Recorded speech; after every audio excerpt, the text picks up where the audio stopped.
জগন্নাথ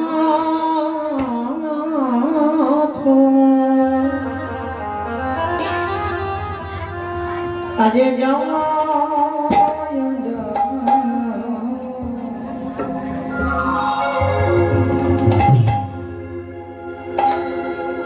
জয় জয় jug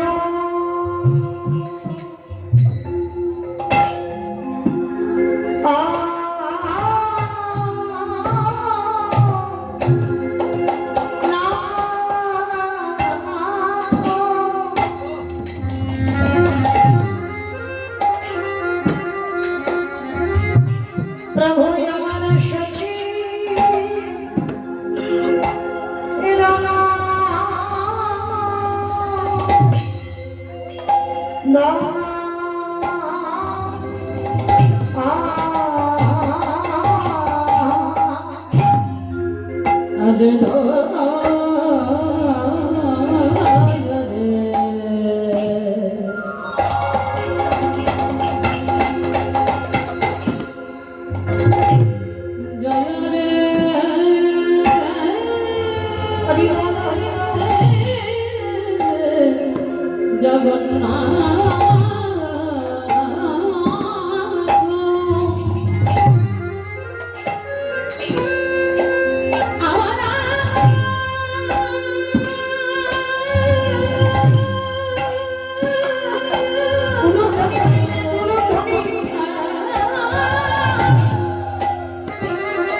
বনা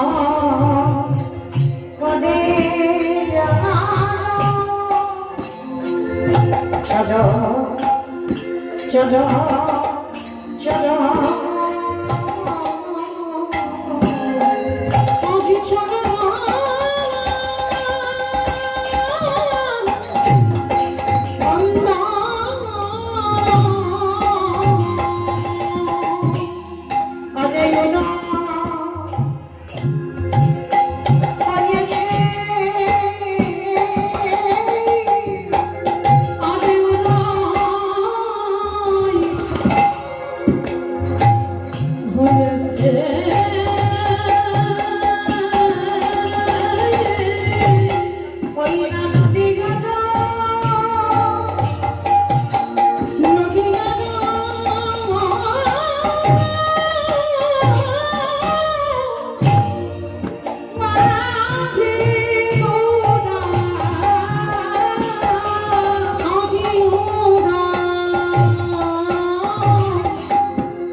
আজি ত্রিভুবন কবি চরণ চরণ চরণ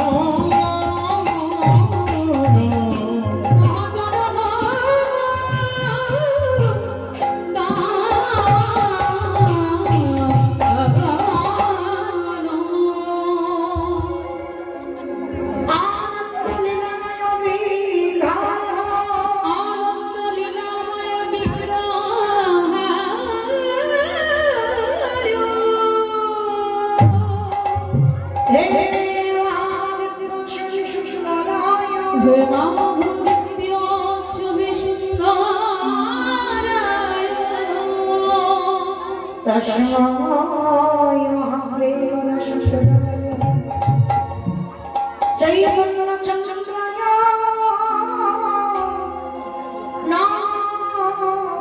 নমস্তে চৈতন্য চন্দ্রায়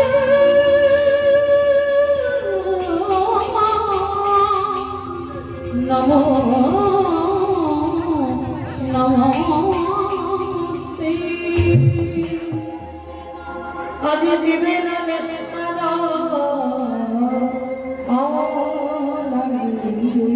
নিস্তার নিস্তার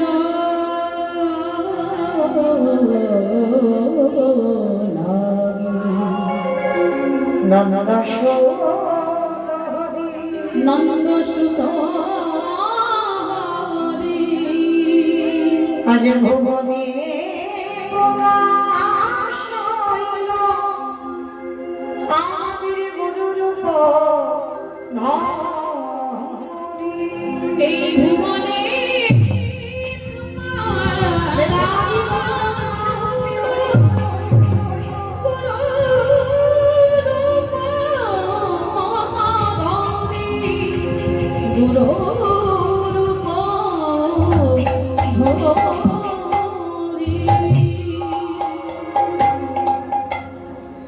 জনিতায় জয় রাধেশ্যাম জয় জগন্নাথ জয় মহাপ্রভু হরে কৃষ্ণ সমবেত শুধু কৃষ্ণ অনুরাগী গৌর অনুরাগী মাতৃমণ্ডলী পিতৃমণ্ডলী আহুত অনাহুত ভাবতে গ্রামবাসী বৃন্দ যারা আমার রাধা গোবিন্দে যারা আমার গৌর নিতাই রাতুর চরণ আশ্রয় গ্রহণ করেছেন তাহাদের সবাকার চরণে রইল আমার কোটি কোটি দণ্ডবত।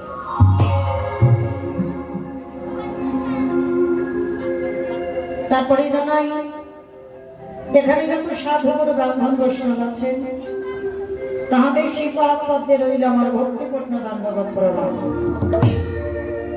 তারপরে জানাই বাবা আমি আমার পিতামাতার চরণে আমার শিক্ষা গুরু দীক্ষা গুরুর চরণে অনন্ত কোটি কোটি দণ্ডবত প্রণাম।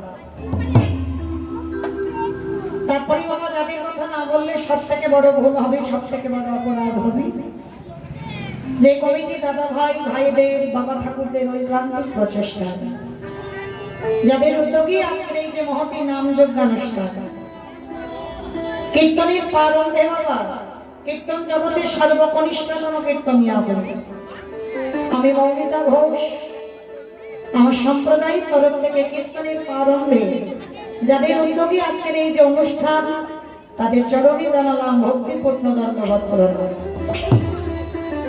শুধু আমি বলি নয় মা, কীর্তন জগতে আমি তো সব থেকে কনিষ্ঠ, সব থেকে ছোট।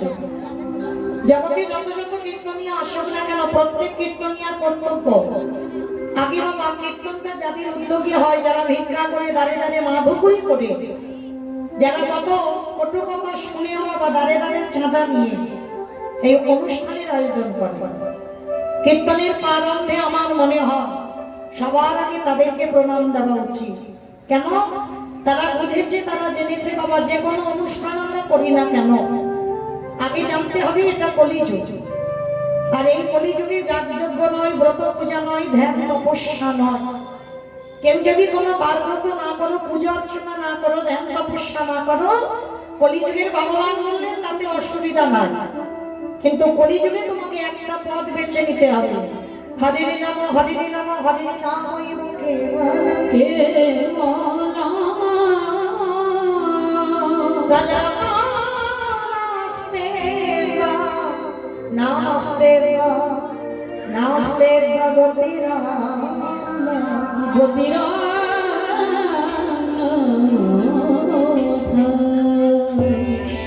কলির মানুষের হরিনাম ছাড়া কোনো গতি নাই, কোনো গতি নাই, কোনো গতি নাই।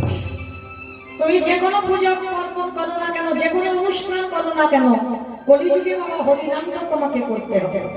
আর এই হরিনাম হলো আমাদের একমাত্র শেষের দিনের সম্বল। আপনারা প্রশ্ন করবেন, মৌমিতা ও তো সব কীর্তনিয়ারা বলে যায়, বলে হরিনাম করো, হরিনাম শোনো, একাদশী করো, ভগবানের চরণে তুলসী দাও, ও সব কীর্তনিয়ারা বলে, আর আপনারা না শুনে বাড়ি যায়, তাই না? যতক্ষণ এখানে থাকে কানের ভিতরে থাকে, আর এখান থেকে চলে গেলে সব শেষ। কিন্তু না, কীর্তন শুনলে হবে না, কীর্তন গাইলে হবে না বাবা, শুধু শুনে চলে যাবো হবে না, একটু অনুভব করতে হবে, বিচার করতে হবে যে কীর্তনিয়ারা যে কথাগুলো বলে যাচ্ছে সেগুলো কি ঠিক হচ্ছে। এই যে আমরা বলে যাচ্ছি বাবা হরিনাম ছাড়া মানুষের কোনো পদ নাই, আর শেষের দিনে গতিও না। হরিনাম হলো আমাদের একমাত্র সম্পদ। যদি বলে বাবা এটা আমার কথা না, একটু মিলিয়ে নেন বাস্তবে।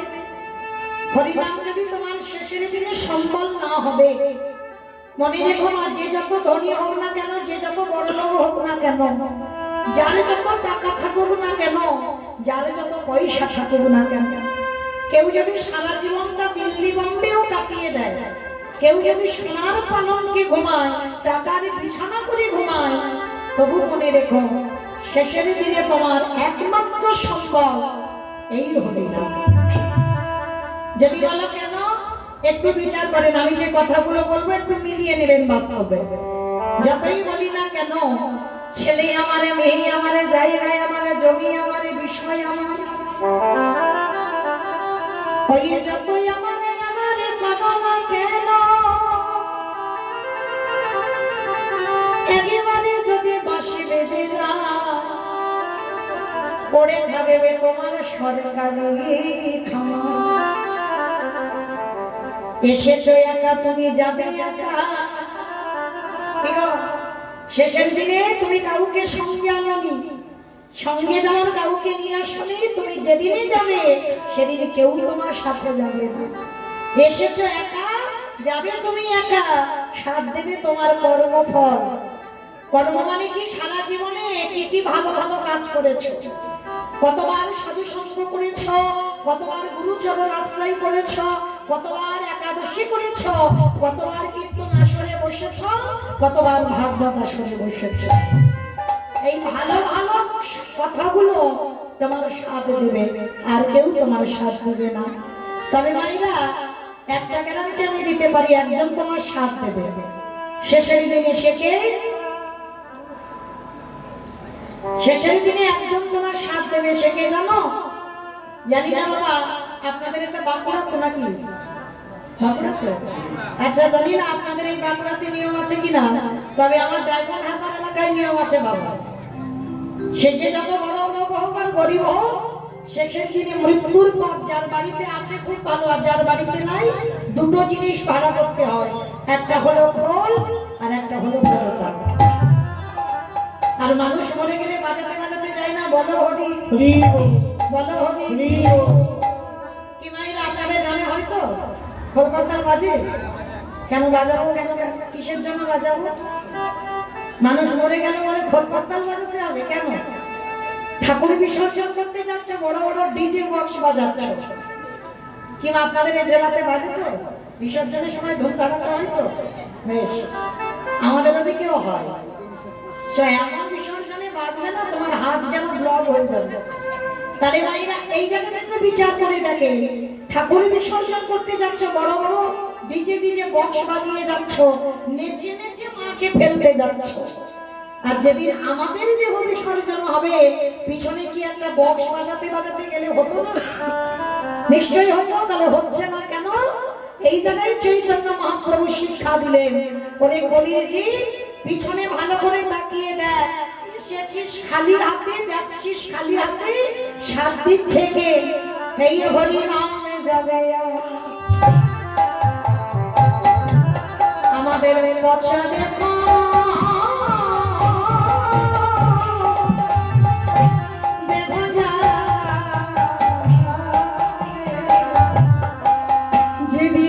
তুমি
মায়েরা যত আমার আমার করো না কেন, কেউ তোমার নয়, সব দুদিনের জন্য। কেউ মা হলাম, কেউ বাবা হলাম, কেউ দিদি হলাম, কেউ দাদা হলাম। যার যখন অভিনয় শেষ, এই অভিনয় মঞ্চ সংসারের মঞ্চ থেকে তাকে চলে যেতে হবে। তাহলে পৃথিবীতে তোমার কেউ আপন না। আপন যদি থাকতে হয় একজনই আপন, যেটা হলো আমার গৌর গোবিন্দের রাতুল চক্র।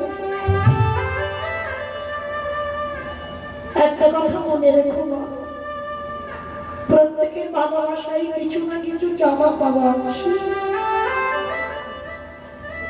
কিন্তু আমার ভগবানের ভালোবাসায় কোনো চাওয়া পাওয়া নেই। আর আমার ভগবানের মতো তোমার জীবনে কেউ কোনোদিন ভালোবাসতে পারবে, কারণ যারা ভগবানকে দিয়ে খায়, যদি একদিন তরকারি লবণ দিতে ভুলে যাও, ভগবান এসে বলবে না আরে তরকারিতে লবণ দিস। যদি আত্মীয় বাড়িতে চলে যাও, ভগবানকে একদিন সন্ধ্যা দিচ্ছ না, একদিন খেতে দিচ্ছ না, আত্মীয় বাড়িতে গেছ, একদিনের জন্য এসে বলবে না তোমার মুখের উপরে কালকে আমার খেতে দিলি না কেন। ওর কোনো ছাওয়া পাওয়া নেই ভগবানের কাছে। কোনোদিন বলেনি আমায় শ্বেত পাথরের মন্দির করে দে, কোনোদিন বলেনি আমায় রজনীগন্ধার মালা দিয়ে সাজিয়ে দে, কোনোদিন বলেনি আমায় দামি দামি অলঙ্কারে সাজিয়ে দে। ভগবানের চাওয়া একটা, ওঠে কলির জ্ঞানন্ধজি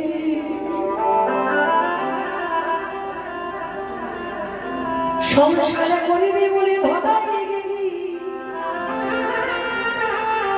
তোরা সংসারে করে যা, কিন্তু 24 ঘন্টার মধ্যে একবার আমার চরণে বসে সংসার করে যাও। সংসার করতে পারো নেই, কিন্তু তার মধ্যে দিয়েও ভগবান কেঁদে বললো একবার আমার চরণে বসে। যদি একজন ভক্ত এই দেহ প্রাণে জীবন যৌব আমার গোবিন্দ চরণে গিয়ে বলতে পারে তুমি যেন চরণে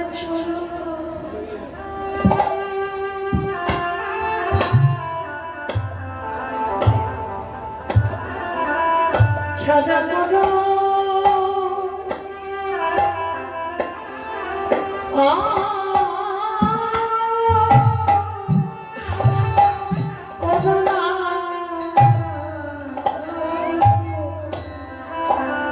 আমি ওই চরণে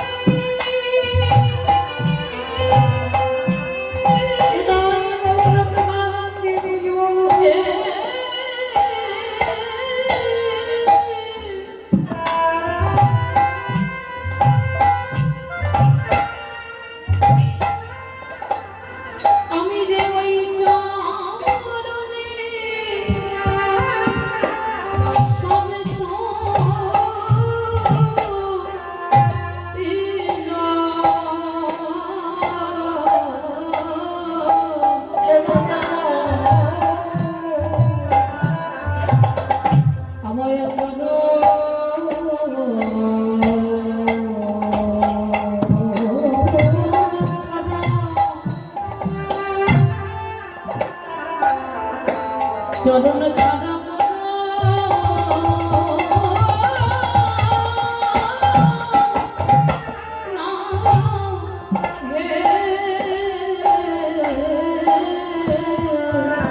তাই তো আগে ভাবি আমি জানাই রাখলো আমার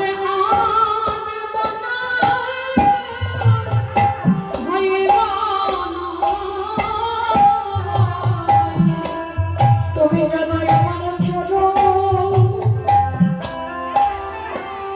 চরণ ছাড়া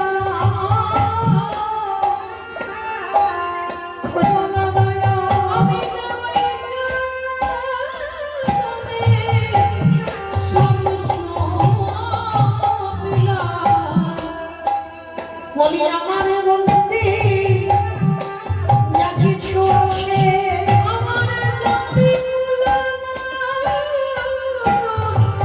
বিষয় কইবা জানা সাধনা ছাড়া করো না তাহলে মায়েরা ভালো যদি বাঁচতে হয় সময় থাকতে থাকতে আমার গোবিন্দ চরণ ভালোবাসো। পৃথিবীতে যদি সবাইকে ভুলে যাও অসুবিধা নাই, কিন্তু জীবনে কোনোদিন আমার ভগবানকে ভুলো না। কেন? তার মতো বান্ধব, তার মতো বন্ধু তোমার পৃথিবীতে আর কেউ নেই। যদি বলো কেন? আমাদের আসবার আগে বাবাজি আমাদের কথা ভাবে। আমরা পৃথিবীতে জন্ম নিয়ে কি খাবো সেই চিন্তা পৃথিবীতে কেউ করেনি, করেছে আমার বিশ্বের স্রষ্টা মালিক ভগবান। আপনারা প্রশ্ন করবেন কেন মৌমিতা? জন্ম নিয়ে তোমার মার কোলে বসলাম, প্রথম আমার মাতৃস্তন দুগ্ধ পান করলাম, তাহলে আমার মা আমার জন্য ভেবেছিল? বলে না, মা তোমার জন্য কোনোদিন ভাবেনি। এখানে আমরা অনেকগুলো মা আছে, আমিও একজন মা, আমারও একটা 15 বছরের ছেলে আছে। তাহলে আমরা যে মা হয়েছে বাবা আমরা ভালো করে জানি। এই পৃথিবীর মাটিতে সন্তান 5 মাস গর্ভে আসে, তখন মাতৃস্তনে দুগ্ধ আসে।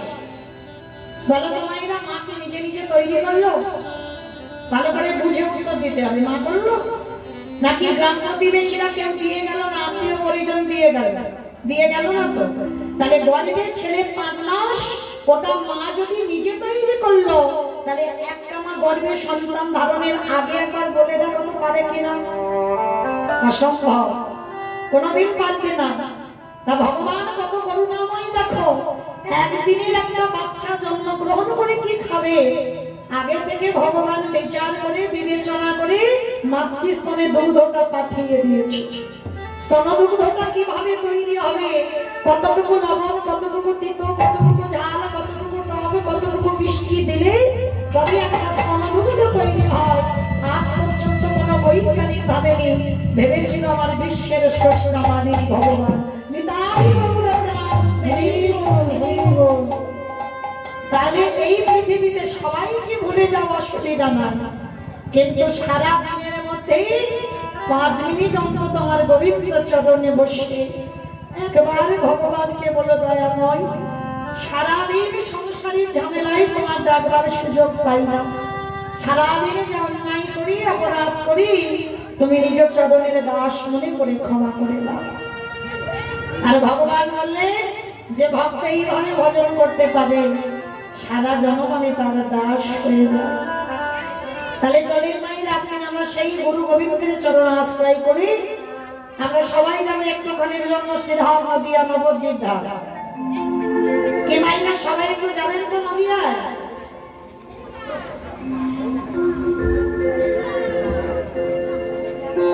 কি মাইরা আজকে সবাই একটু নদিয়ায় যাওয়া হবে তো? সবাই যাবে নাকি যাবে না? এখানে থাকবে সবাই যাবে?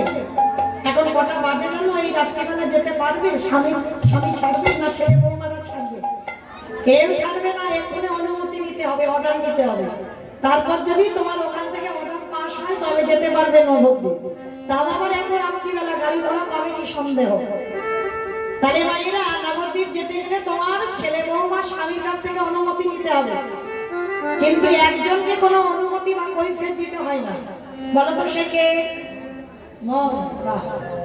মন বড় স্বাধীন, ওকে কাউকে বলতে লাগে না যে আমি নবদ্বীপ যাব, এক্ষুনি দেহগুলো থাক এখানে, আর চোখ দুটো বন্ধ করে মনে মনে করো একটু সুরধনী গঙ্গা স্নানটা করি, এক্ষুনি মন সেখানে চলে যাবে। এক্ষুনি মনে করো একটু মায়াপুর ইস্কন যাব, সোজা মন সেখানে চলে যাবে। একটু মনে করো আমি বৃন্দাবনে বাকি বিহারী লালকে দেখবো, সেখানে মন চলে যাবে। মনে কোনো গাড়ি ভাড়া লাগে না, সব থেকে দ্রুত যানবাহন হচ্ছে মন। এগুলির মধ্যে চলে যাবে, একটা স্টেশন সময় লাগবে না। তাহলে দেহগুলো সব থাক সংসারে, মনগুলো নিয়ে যাবো সুরধনী গঙ্গা। কেমন? তো চলেন সুরধনী গঙ্গায় গিয়ে দেখবো ব্রজেন্দ্রনন্দন কৃষ্ণ কলিকালে হয়েছে সে কৃষ্ণ চরিতামৃত। আজকে সেই কৃষ্ণ যে গৌর হলো, আর যেদিন এসেছিল নবদ্বীপের অবস্থাটা কেমন ছিল? আজ নদী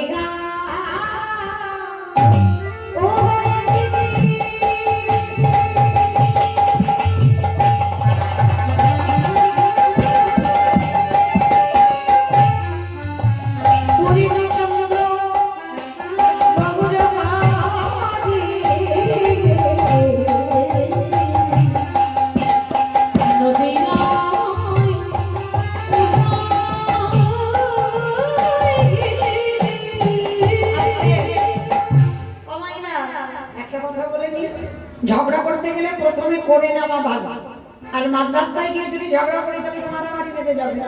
তাহলে আগে বলে নি, এই যে কীর্তন শুনতে গেলে আমার ভগবানের জন্য একটু কর্ম করতে হবে। কর্মগুলো কি কি? শঙ্করধ্বনি, উলুধ্বনি, আর যাদের যাদের হাতগুলো এসেছে, কিংবা সবার হাত এসেছে তো অধিবাসনে না বাড়িতে খুলে এসেছে, যাদের যাদের এসেছেন আমার দাদা ভাই ভাইরা যারা আছেন, বাবা ঠাকুর ওই সবাই একবার হাতগুলো দেখাও তো দেখি। নিতাই গৌর কৃষ্ণ প্রেমানন্দে হরি হরি। কেন ভাই সব হাতগুলো উঠছে না কেন?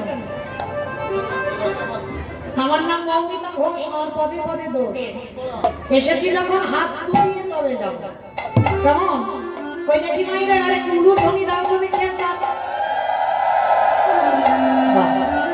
আজ নদী গা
নন্দন কৃষ্ণ, কলিযুগে হলেন শ্রীকৃষ্ণ চৈতন্য মহাপ্রভু।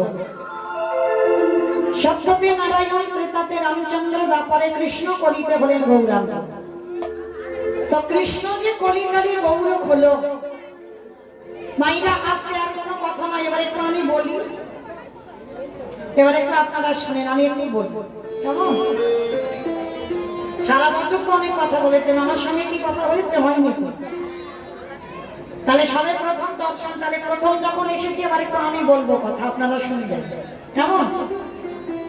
সত্যতে নারায়ণ, ত্রেতাতে রামচন্দ্র, দ্বাপরে কৃষ্ণ, কলিতে হলেন শ্রী গৌরাঙ্গ। চারটে যুগ, চার অবতারে ভগবান এসেছে। কিন্তু এই যে সত্য, ত্রেতা, দ্বাপর, কলি, কলিযুগে যে কৃষ্ণ গৌর হয়ে এলো, সাধারণ কোন ভক্তের ডাকে আসেনি বাবা। শুধু একজন ভক্তের ডাকে এসেছিল, সে কে? না, শান্তিপুরীর মাটিতে বুড়ো অদ্বৈত আচার্য গোসাই।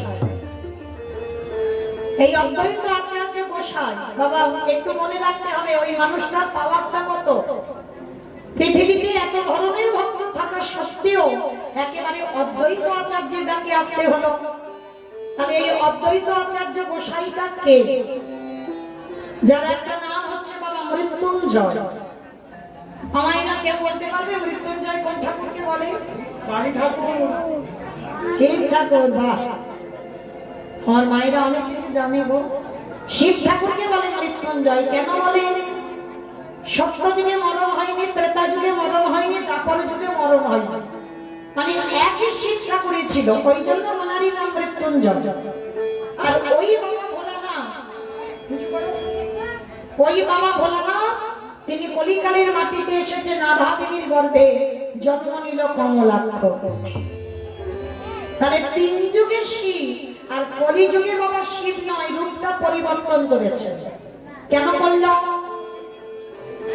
কি বাবা, সত্যের মানুষ কি ভালো ছিল? ত্রেতার মানুষ ভালো ছিল, দ্বাপরের মানুষ ভালো ছিল, আর কলিযুগের মানুষ ভালো নয় বলে শিব আসেনি?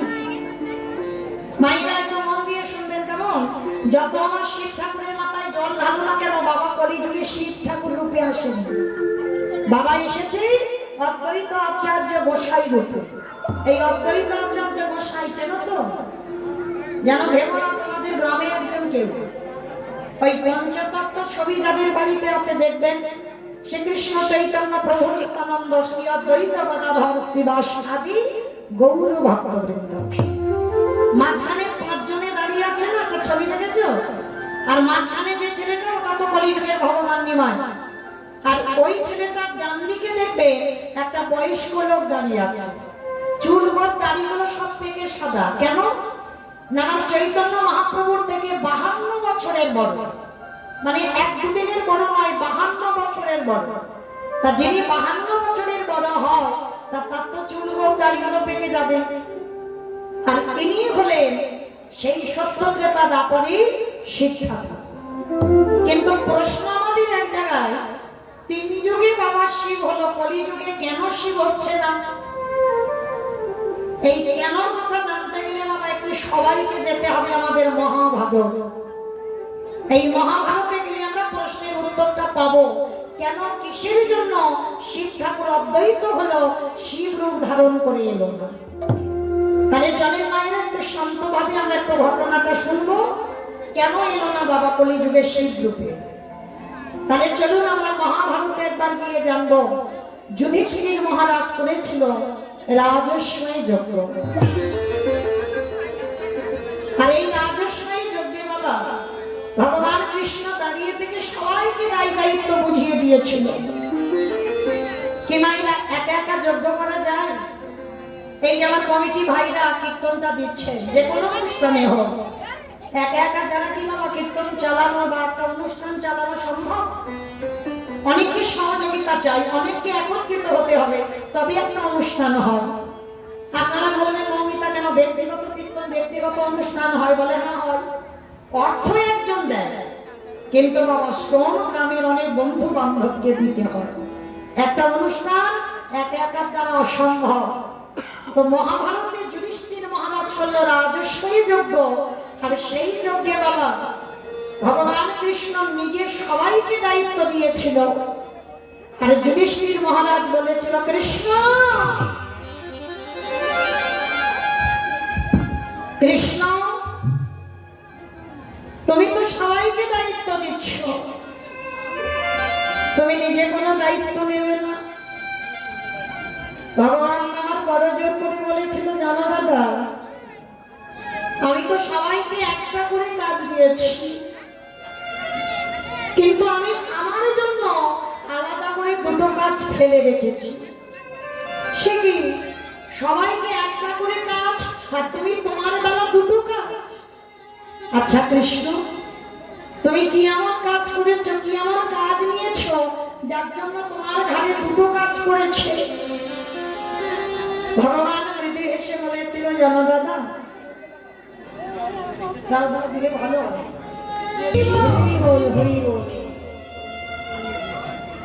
তা যুধিষ্ঠির মহারাজ বলল, কৃষ্ণ তুমি তোমার নিজে বলছো দুটো কাজ করবে, কি এমন কাজ করবে কৃষ্ণ? বলে, জানো দাদা, এই জায়গাটা মায়েরা খুব মন দিয়ে শুনবেন, কারণ গল্প করার সময় সারা জীবন পাবেন। বলা তো যায় না কাল সকালবেলা থাকবো কি থাকবো না, এই গ্যারান্টিটা কারোর জীবনে নেই। তাহলে যোগ যখন এসেছে যাতে বিয়োগ না হয়, তার জন্য যখন এত কষ্ট করে গরমে বসেছে, একটু শান্তভাবে মন প্রাণটা কীর্তনের মধ্যে দেবেন, কেমন অনেক কিছু জিনিস জানতে পারবেন। কারণ অচৈতন্য জীবের চেতনা দেবেন বলে কীর্তন। তাহলে আজকের বাবা যুধিষ্ঠির মহারাজ রাজস্বী যজ্ঞে ভগবান কৃষ্ণ প্রশ্ন করল, কৃষ্ণ সবাই যজ্ঞে একটা করে কাজ করবে, আর তুমি বলছো তুমি নিজে দুটো কাজ করবে, কি কি কাজ করবে কৃষ্ণ? বলে, জানো দাদা, আমার প্রথম কাজ হবে, তোমার এই যজ্ঞে যত নিমন্ত্রিত ভক্তরা আসবে, যত যত সাধুগুরু বৈষ্ণব আসবে, আমি কৃষ্ণ দয়াময় হয়ে সবার প্রথমে নিজের হাতে তাদের চরণ যুগল ধৌত করে দেব। সত্যি উঠেছে, অসম্ভব। কৃষ্ণ এই জগতে কেউ জানুক না জানুক, আমি জানি তুই কি আর আমি কে। আর তুই কিনা বিষ্ণুর স্রষ্টা মালিক হয়ে তুই ভক্তদের পা ধোয়াবি, ছোট বড় বিচার করবি না, জাত বিচার করবি না, সবার পা ধোয়াবি। মনে রেখো বাবা, মানুষ তো জাতের ভেদাভেদ করে, কে নিচু জাত, কে উঁচু জাত, কে ব্রাহ্মণ, কে বৈষ্ণব, কে শূদ্র, কে ক্ষত্রিয়, এ বিচার মানুষ করে, কিন্তু এ বিচার আমার ভগবানের নয়। ভগবান বিধর্মী মুসলমানকেও প্রেম দিয়েছে, মুসলমানকেও কোল দিয়েছে। ভগবানের কোনো জাতের ভেদাভেদ নয়, কোনো পশু পাখিকেও ভেদাভেদ করে না, সবাইকে প্রেম দিয়েছে।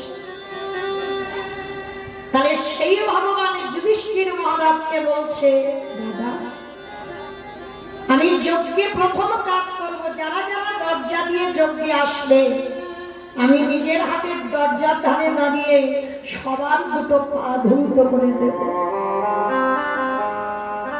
আচ্ছা মাইরা, যারা যারা শুনছেন মন দিয়ে ভালো করে বিচার করে দেখেন তো, যিনি বিশ্বের স্রষ্টা মালিক ভগবান, যার একটা ইচ্ছাতে জগৎ লয় প্রলয় হয়ে যায়, যে মনে করলে একটা সেকেন্ডে পৃথিবীটাকে ধ্বংস করে দিতে পারে, যার ইচ্ছাতে মরা গাছে ফুল ফোটে, যার ইচ্ছাতে শুকনো গানে উজান বয়, যার ইচ্ছা না হলে গাছের একটা পাতা নড়ে না, তাহলে সেই ভগবান আজকের পা ধোয়ার কাজটা কেন করছে?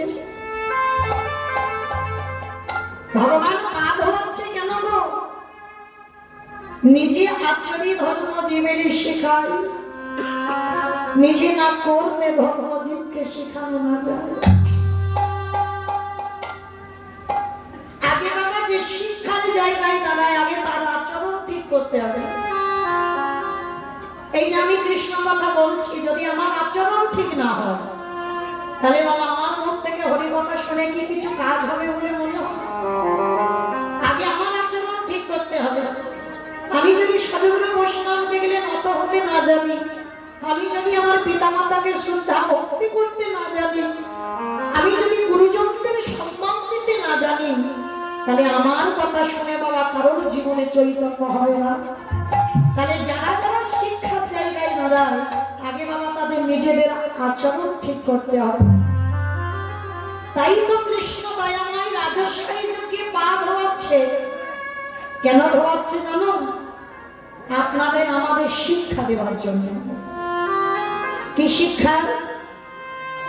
ভগবান কৃষ্ণ জগৎকে শেখালো, বলে কলিজি তোদের বাড়িতেও যদি গুরুজন আসে সবার প্রথমে পা ধোয়ার ব্যবস্থাটা করিস। কে মাইরা এই নিয়মগুলো আগেকার দিনে আমার ঠাকুমাদের দেখতাম। আর এই আমাদের মতো মেয়েরা যত টিভি সিরিয়াল দেখে তাদের মতো আচরণ হয়ে যায়।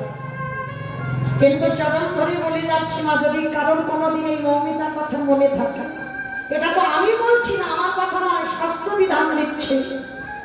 যদি ঘরে গুরুজন আসে, সাধুগুরু বৈষ্ণব আসে, যদি বছরান্তর গুরুদেব দুয়ারে আসে, সবার আগে আমাদের মনুষ্য জীবনে কর্তব্য নিজের হাতে তাদের চরণ যুগল ধৌত করে দাও। আর সাধুগুরু বৈষ্ণব যদি নাও পান, যে যার ঘরের বাবা মা তো আছে, যে যার ঘরের শ্বশুর শাশুড়ি তো আছে, যারা হারিয়ে ফেলেছ মা, মৃত্যুর আগের দিন পর্যন্ত মাথা ঠুকলে আর পাবে না। কিন্তু যাদের আছে চরণ ধরে বলে যায় একটু আঁকলে যত্ন করে রেখে দিও।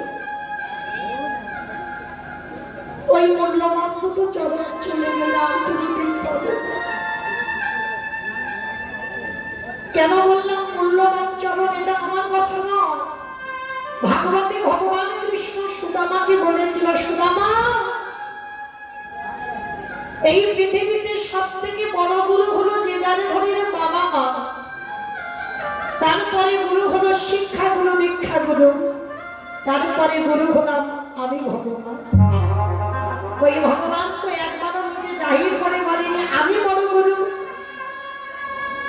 বলে কলিজি মনে রেখো, বৃন্দাবন যেতে হবে না, নবদ্বীপ যেতে হবে না, হরিদ্বার যেতে হবে না, দক্ষিণ ভারত পশ্চিম ভারত কোথাও যেতে হবে না, যদি তুমি আসল ভগবানকে বসে সেবা করতে পারো।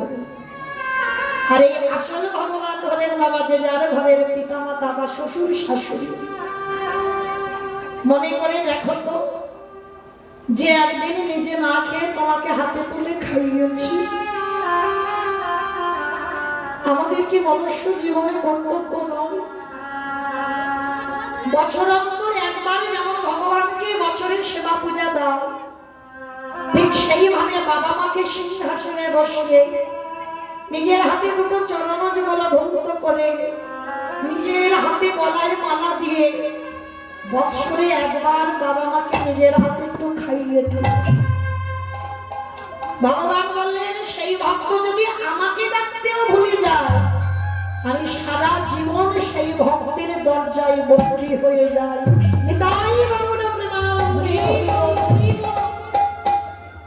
তাই তো ভগবান কৃষ্ণ জীব শিক্ষার নিমিত্তে আজকে রাজস্বাই যজ্ঞে পা ধোবার কাজ করছে। শুধু পা ধোয়ানো না, আরো একটা কাজ করেছিল। কি কাজ জানো? যারা যারা যজ্ঞে প্রসাদ পাচ্ছিল, সেবা করছিল, কৃষ্ণ এঁঠো পাতাগুলো নিয়ে নর্দমায় ফেলেছিল।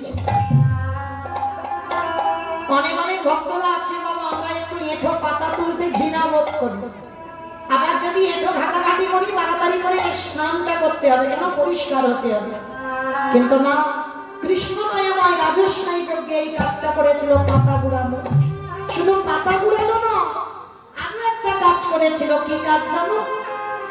যারা যারা প্রসাদ পেয়েছে পাতাতে একটু করে এঁঠো লেগে আছে, কৃষ্ণ আমার আড়ালে গিয়ে ওই এঁঠো গুলো তুলে নিয়ে আজকে সারা গায়ে দিচ্ছি। বুঝে ভাগেতে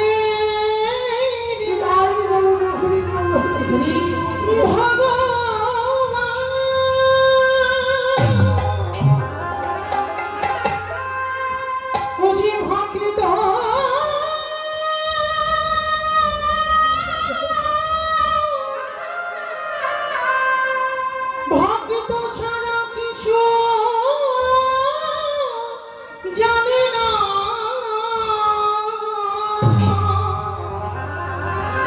কৃষ্ণ তাই তো যুগে যুগে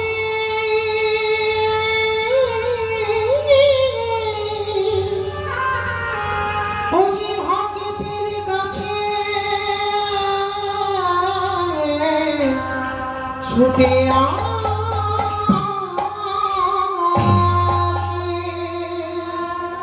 আমি ভক্ত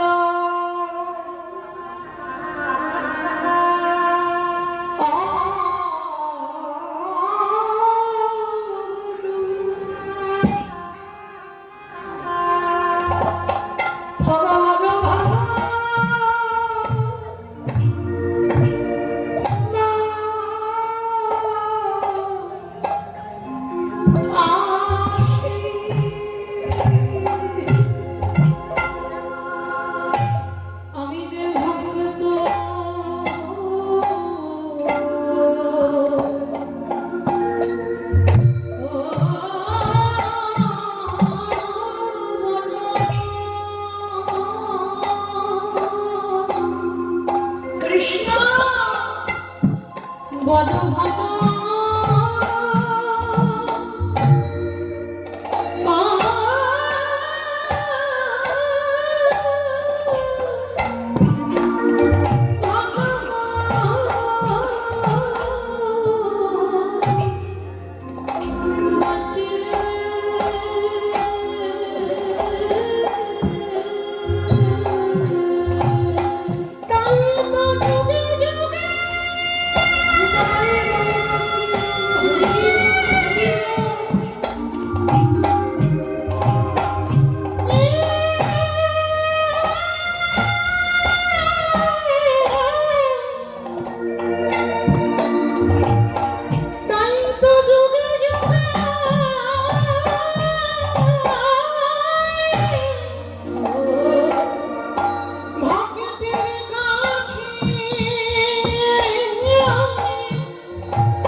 ভক্তের পাতা পরিষ্কার করলে মেনে নেওয়া যায়, কিন্তু ভক্তের তুই গায়ে মাখলি কেন?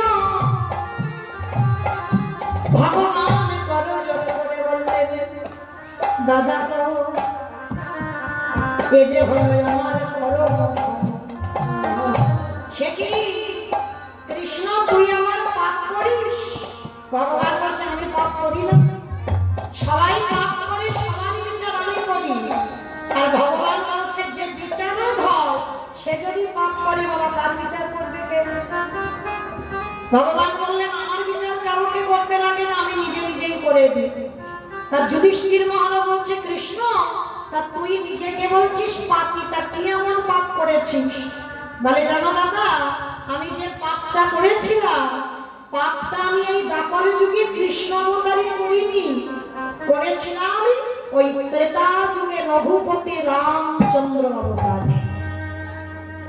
রাম অবতারে পাপ করেছিস। কি পাপ? বলে জানো দাদা আমি নিজের হাতে একটা মণিপুত্রকে হত্যা করেছি। বাবা মণিপুত্রটা কে জানো? বিশ্বেশ্বর মুনির ছেলে, যার নাম ছিল রাবণ রাজা। রঘুপতি রামচন্দ্র এই যে আসছে দুর্গা পুজো বাবা, ওই পূজাটাকে বলা হয় অকাল বোধন। ওই অকাল বোধন দুর্গা পুজো করেছিল কে? রঘুপতি রামচন্দ্র। আর রামচন্দ্র অকাল বোধন করেছিল এই কারণে যাতে রাবণকে মারা যায়।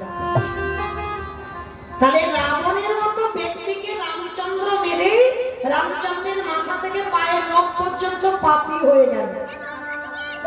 আচ্ছা মায়েরা, এই জায়গাটা একটা হাসির কথা হলো না? রাবণের মতো দুরাচারকে মারলে জীবনে পাপ হয় কি বাবা? সমাজে যারা হানি আনে, মানে সমাজে যারা ক্ষতি করে, তাদেরকে সমাজে যদি কেউ মারে তাতে পাপ হয়? আর রাবণের মতো দুরাচার, রাবণের মতো ব্যক্তিকে মারলে কি জীবনে পাপ হবে? আচ্ছা আগে বলো তো দেখি মা, যারা যারা কীর্তন বোঝো বা কীর্তন শোনো, রাবণ ভালো লোক না খারাপ লোক? ভালো লোক। হাই ভগবান, মাথার সব গন্ডগোল হয়ে গেছে। রাবণ নাকি ভালো লোক। কি করে ভালো লোক হলো? যে ভগবানের বউ চুরি করে সে জীবনে ভালো লোক হয়?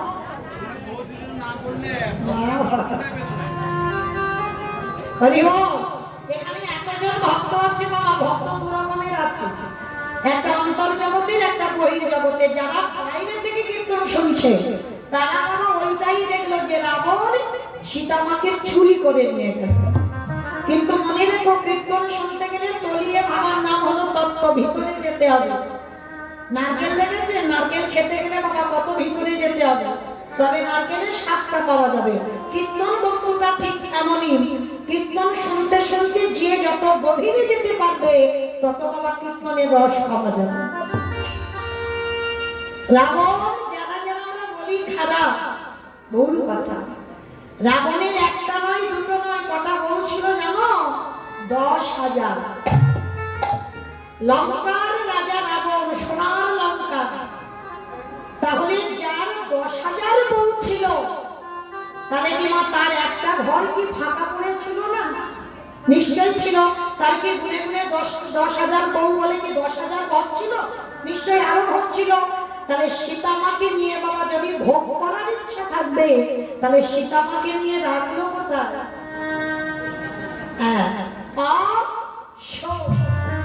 মানে প্রশ্নেই উত্তর বেরিয়ে যাচ্ছে। দেখেন, যেখানে শোকের ছায়া লাগে না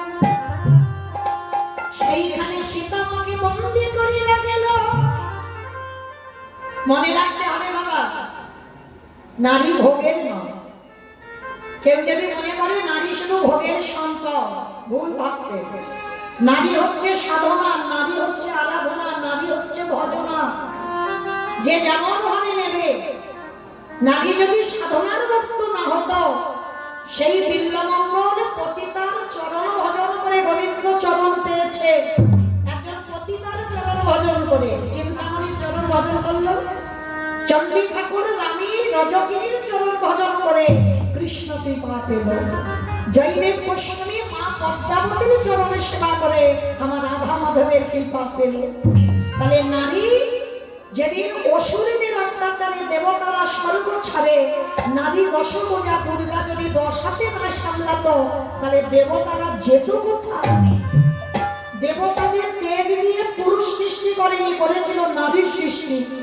নারী যদি মনে করে বাবা রাখলে রাখতে পারে, আর নারী যদি মনে করে মারলে মারতে পারে, নারী যদি মনে করে কাউকে নরকে পাঠাবে, হাসতে হাসতে পাঠাতে পারে, আর নারী যদি মনে করে কাউকে ভগবানের বৈকুণ্ঠে পাঠাবে, হাসতে হাসতে পাঠাতে পারে। কারণ নারীর শক্তি, আর শক্তি আছে বলে পুরুষেরা শক্তি মা। নারী যদি বামে না থাকতো, যারা সংসার করেছে বামে স্ত্রী না হলে তুমি যাই যজ্ঞ করো না কেন যজ্ঞ পূর্ণ হবে। যার জন্য প্রভাস যজ্ঞে কৃষ্ণ যখন যজ্ঞ করছিল সঙ্গে সঙ্গে বলেছিল যজ্ঞ হলো না। কেন হলো না? বামে যজ্ঞের শরীর নেই। তাহলে নারী অবশ্যই প্রয়োজন। তাহলে নারী শুধু ভোগের নয়। তার রাবণ রাজা কি সীতামাকে চুরি করেছিল ভোগ করার জন্য? কখনো না। তাহলে কিসের জন্য চুরি করেছিল জানো? একটু বাবা বাস্তবের কথা বলি। ও মাইনা, সিনেমা টিনেমা দেখো? আচ্ছা সিনেমা বাদ দাও, সিরিয়াল দেখো, ফটো দেখো। আচ্ছা, এই সিরিয়াল যারা দেখো, শুধু কি নায়ক নায়িকা থাকলে জমজমাট হয় সিরিয়াল?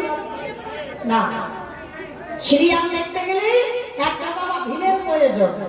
আর যে সিরিয়ালে বাবা একটু মারামারি হবে, কাটাকাটি হবে, খুনোখুনি হবে, তবে তো সিরিয়ালটা জমজমাট হবে, তাই না? আচ্ছা বলো, তোমার যখন নায়ককে জব্দ করা না যায় তখন ভিলেন কি করে? ভেবে বলবে, বলো বলো। নায়িকাকে চুরি করে, তাই তো? আর নায়িকাকে যদি একবার চুরি করে আনা যায়, তাহলে কি বাবা আর নায়কের কাছে যেতে রাখবে? 10 তলা বিল্ডিং থেকে ঝাঁপিয়ে নায়িকার কাছে নায়ক যাবে না? যাবে তো? তাহলে তত্ত্বের দিকে তাকিয়ে দেখেন, রামচন্দ্র যদি নায়ক হয়,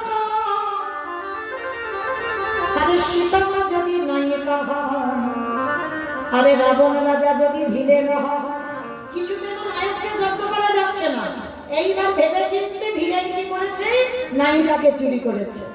এইবার সীতারূপী নায়িকাকে যখন চুরি করলো, শুধু চুরি করলো না, ওই চেরিরা বসে বসে সীতামাকে মারেছে। আরে সীতামা যত নায়কের নাম ধরে ধরে কাঁদে, আরে কি নায়ক আমার থাকতে পারে? 7 সমুদ্র 13 নদী পার করে নায়িকাকে উদ্ধার করতে আসবে। আজ রাবণ বলল, মন্দোদরী, সবাই তো ভগবানের কাছে যেতে চায়, আমি ভগবানের কাছে যাব না, ও আসবে আমার কাছে। যদি আমার ভজনটা ঠিক হয়, সীতামাকে কি এমনি ধরেছি? ভক্ত চরণ ভজলে তবে ভগবানই দেখতে পাবলাম। আমি ভক্ত ধরে রেখেছি কেন? আর শুধু ধরে রাখছি না, মারছি, যাতে সীতামা উচ্চই স্বরে কাঁদে। আর যত কাঁদেবে আমার সোনার লঙ্কায় প্রভু চরণে দেবে।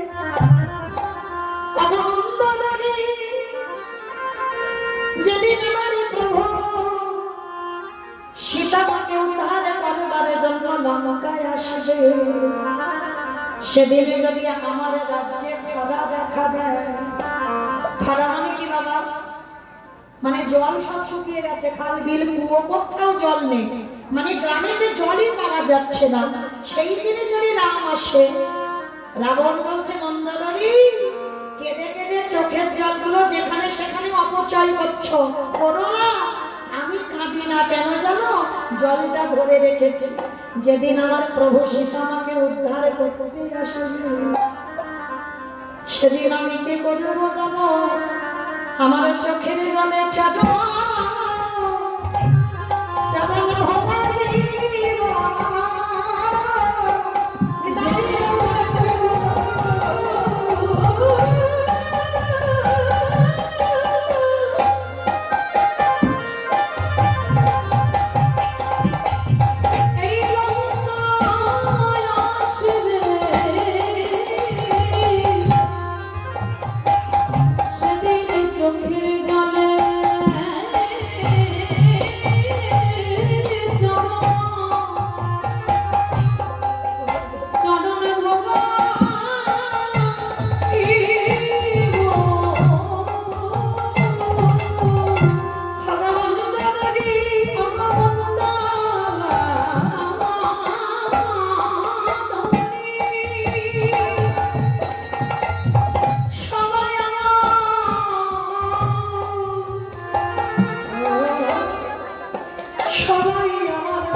আমি যে রামকে কত ভালোবাসি,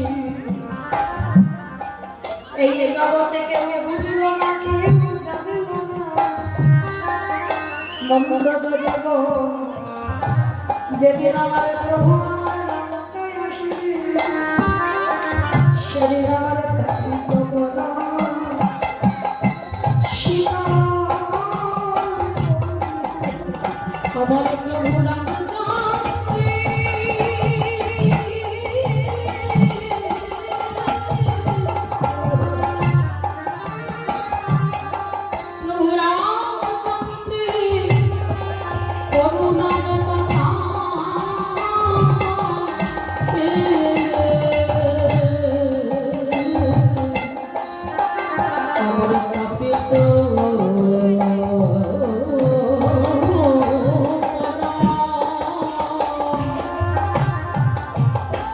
পরম শীতল হবে।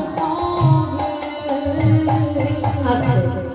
তাহলে আজকে লক্ষ্য করে দেখেন বাবা, সেই রাবণ রাজাকে মেরেছিল। রাবণ তো ভক্ত ছিল, রামচন্দ্র অকাল বোধন করে রাবণকে মারলো, আর রাবণকে মেরে বাবা সব শরীরটা রামচন্দ্রের পাপী হয়ে গেল।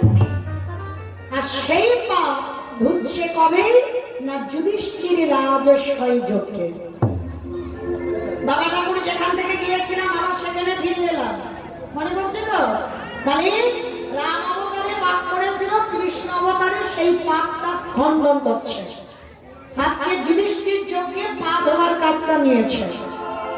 এইবার যজ্ঞের দরজায় দাঁড়িয়েছে অগ্নিদেব, পবনদেব, বরুণদেব, ইন্দ্র, ইন্দ্রাণী, ব্রহ্মা, সাবিত্রী, শিব, দুর্গা, সব পরপর লাইন দিয়ে আছে। আর কৃষ্ণ একবার করে প্রত্যেকের পা ধোয়ায় আর যজ্ঞের ভিতরে প্রবেশ করে। এমন সময় জগৎ জননী মা দুর্গা বাবা ভোলানাথকে ডাকছে, প্রাণনাথ, ও প্রাণনাথ, আর দেরি নয়, চলো কৃষ্ণ পা ধোয়াবে, পা দুটো একটু ভালো করে ধুইয়ে নি চলো। যেই না বলেছে পা ধোয়াবে, পা দুটো ধুইয়ে নি চলো, সঙ্গে সঙ্গে বাবা ভোলানাথ করজোড় করে বলছে, পার্বতী তুমি কি ভুলে গেলে? কৃষ্ণ পা ধোয়াবে আর আমার মতো পাপীর পা বাড়িয়ে দেব? শোনো, তোমার যদি ধোয়ার ইচ্ছা হয় তো তুমি লাইনে দাঁড়াও। তো পার্বতীকে দাঁড় করিয়ে রেখে বাবা ভোলানাথ লাইন থেকে বেলাইনে চলে গেছে। আড়ালে গিয়ে কৃষ্ণ কি করেছে বাবা দেখছে, যে দেখি বাবা ভোলানাথ কি করে। আড়ালে গিয়ে পরম বৈষ্ণব বাবা ভোলানাথ একটা কুকুর হয়ে গেছে। বৈষ্ণব মানুষ একটা কুকুর হয়েছে, আর কুকুর হয়ে মনে মনে চিন্তা করছে কৃষ্ণের চোখে ধুলো দিয়ে যজ্ঞের ভিতরে ঢুকে যাবে। আর ভগবান তো মাথা নিচু করে পা ধোয়াচ্ছে, আর বাবা ভোলানাথ ওই কুকুর রূপটা ধারণ করে পিছন থেকে গুটি গুটি পায়ে আসছে।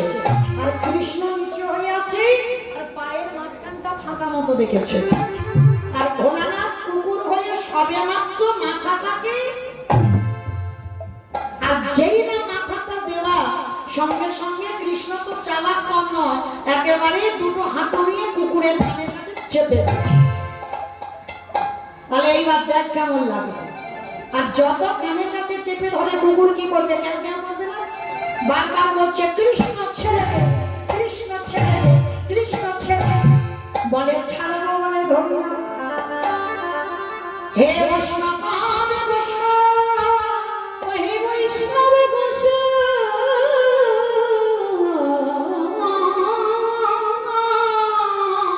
তোমার মতো বৈষ্ণবের যদি দুটো চরণ ধোয় তাহলে আমার জীবনে বোধহয় কম হতো।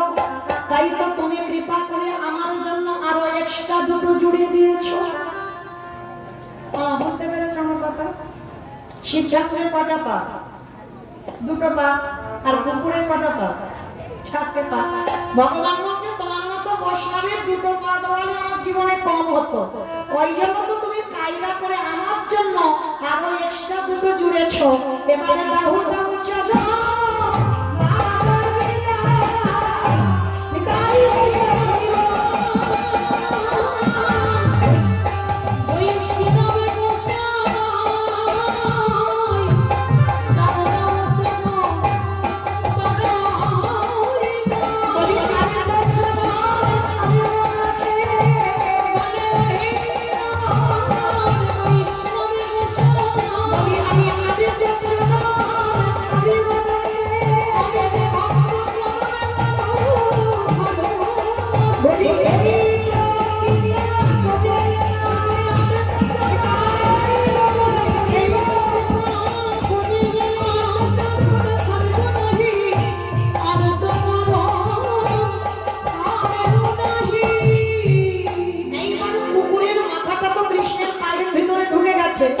এবারে হাঁটুটা নিয়ে চেপে দিয়ে রেখে দিয়েছে। আর ভোলানাথ ছটফট করছে বার হওয়ার জন্য, কিন্তু অত সোজা নয়। ভগবানের যারে একবার ধরে তারে ছাড়ে না, আর যারে ছেড়ে দেয় জীবনে তারে ধরে না। এইবার কি করেছে ভগবান যখন ছাড়ছে না, ভোলানাথ মনুষ্য কণ্ঠে বলছে, কৃষ্ণ আমি ভুল করেছি, অন্যায় করেছি তোকে পরীক্ষা করতে গিয়ে এই কান মুছি নাক মুছি তুই আমায় ছেড়ে দে চুপ কথা হবে না খালি দেখে যা রাবণকে মেরে পাপ করে আছি তোমার মতো বৈষ্ণবের পা না ধোয়ালে পাপ থেকে আমি মুক্তি পাবো না ওই জন্য তো যুধিষ্ঠির যজ্ঞে আমার কাজটা নেওয়া এমনি এমনি কি নিয়েছি কারণ আছে বলে নিয়েছি এইবার দেখো কি করি এইবার কি বলেছে বাবা মোটা দড়ি দিয়ে কুকুরটাকে আষ্টপৃষ্ঠে একটা গাছে বেঁধেছে কিন্তু বাঁধলে কি হবে কুকুরের চারটে পা শুধু ছটফট করছে ভগবান বলি এবার পায়ের ব্যবস্থা করতে হবে দড়ি দিয়ে কুকুরের চারটে পা এক জায়গা বেঁধে দিয়েছে আর যেই না বেঁধে দিল আর কি কুকুর কিছু করতে পারবে শুধু নয়নে জলে কাঁদিয়ে আর বলে কৃষ্ণ আমায় ক্ষমা করে দে বলে ক্ষমা করে করবো এখন আমার কাজটা তো আগে করি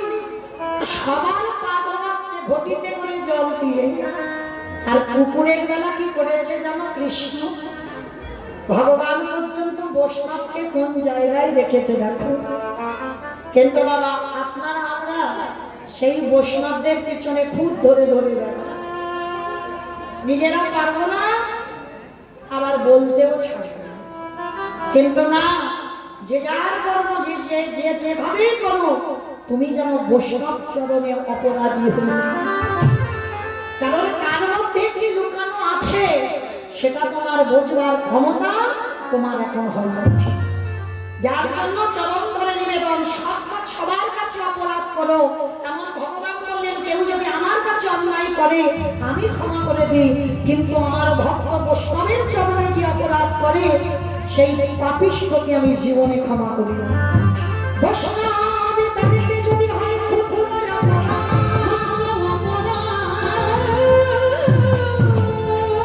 মহাভজনেতে করে যায়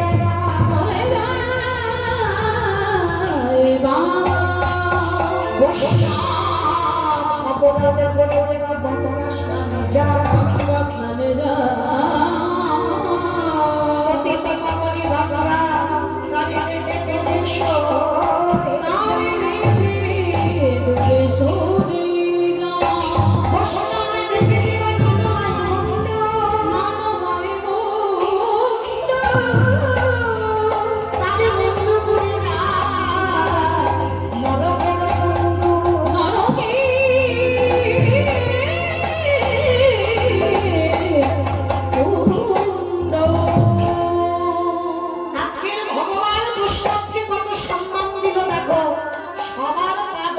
ঘটিতে করে জল দিয়ে আর কুকুররূপী ভোলানাথের বেলা কি করেছে জানো খালে বেলি নদী নালা জলে নয় ওই কুকুরের চারটে চরণ বেঁধে দিয়ে কৃষ্ণ আমার নিজের বক্ষে জড়াইয়ে ধরে ভগবানের চোখের জলে চরণ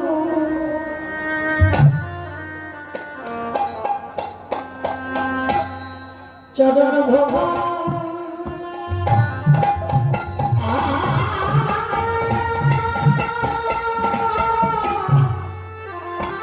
ধোবাইছে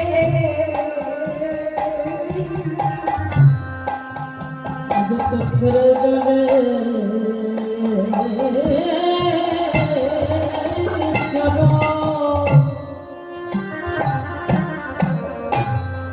চরণ ভগবান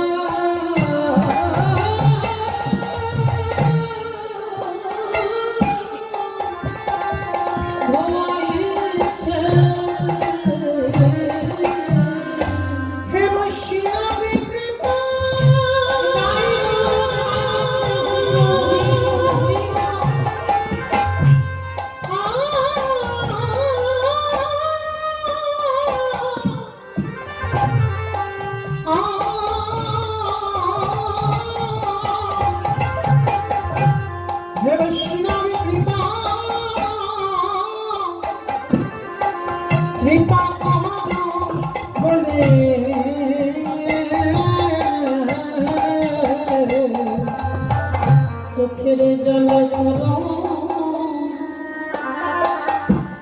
চরণ ধোবাইছে কৃষ্ণ এটা তুই কি করছিস তোর চোখের জল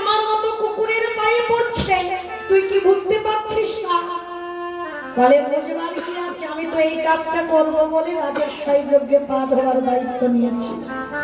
সেদিন ভোলানাথ প্রতিজ্ঞা করেছিল, ও যে কৃষ্ণ রে, এই যে তোর চোখের জল আমার চরণে পড়িল, চরণে পড়িল, অরে কৃষ্ণ রে, ওরে কৃষ্ণ রে,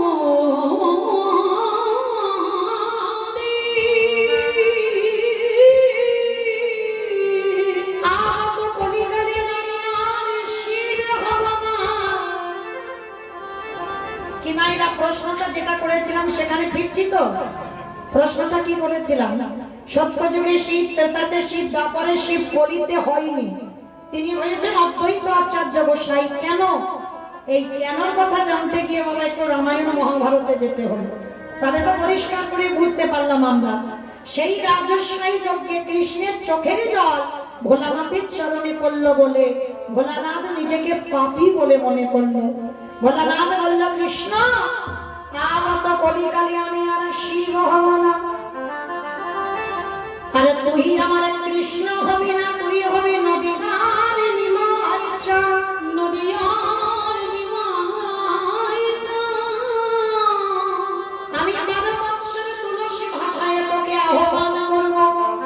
আমি তোর থেকে 52 বছরের বড় হব, আর বড় হয়ে মাটিটা পরিষ্কার করব, তারপরে নদীয়ার মাটিতে তুই ভূমিষ্ঠ হবি। কিন্তু কৃষ্ণ ওরে কৃষ্ণ রে,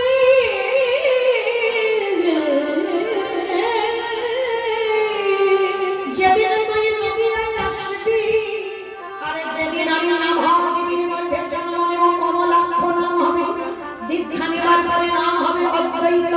আর যেদিন আমি ওই শান্তিপুর থেকে নদীয়ায় তোর সঙ্গে দেখা করতে যাব, যেদিন প্রথম তুই আর আমি মুখোমুখি হব, আজ যেমন রাজস্বাই যজ্ঞে তোর চোখের জল কুকুরের পায়ে পড়ল, এই কুকুরে যেদিন অদ্বৈত হবে, তুই যেদিন আমার নিমাই হবি, প্রথম যেদিন আমাদের দুজনে দর্শন হবে, ওরে এমনি করে চাচা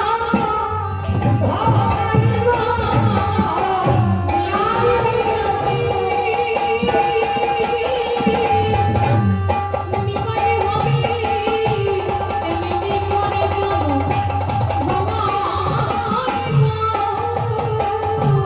আমি এই প্রার্থনা করে গেলাম, হরিয়ার কোচনা ছড়ে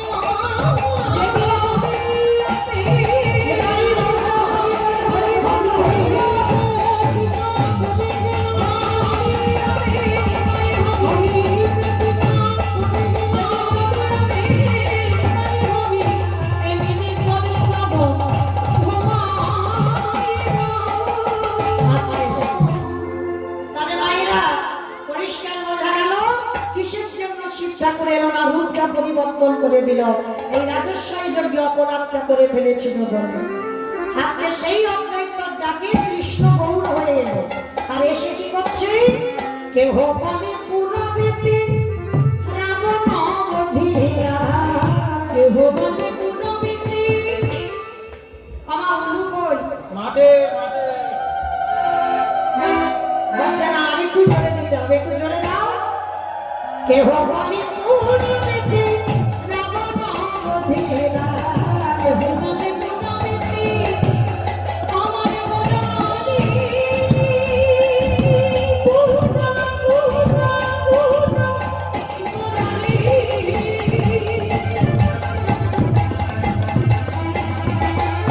নিতাই গৌর হরি বল, হরি বল, হরি বল।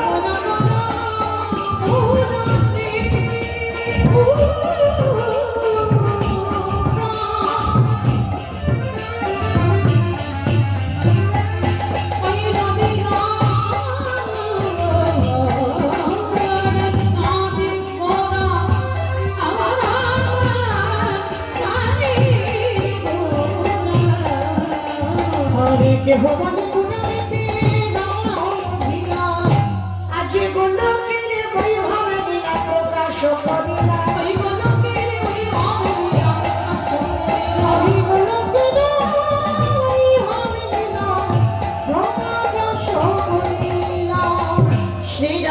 ধারে ভাবে গোটাই অবতাহাঙ্গা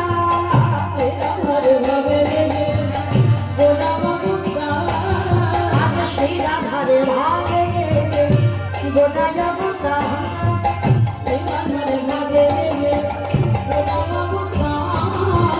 হরে কৃষ্ণ নামে প্রভু করিলা প্রচার হরি হরে কৃষ্ণ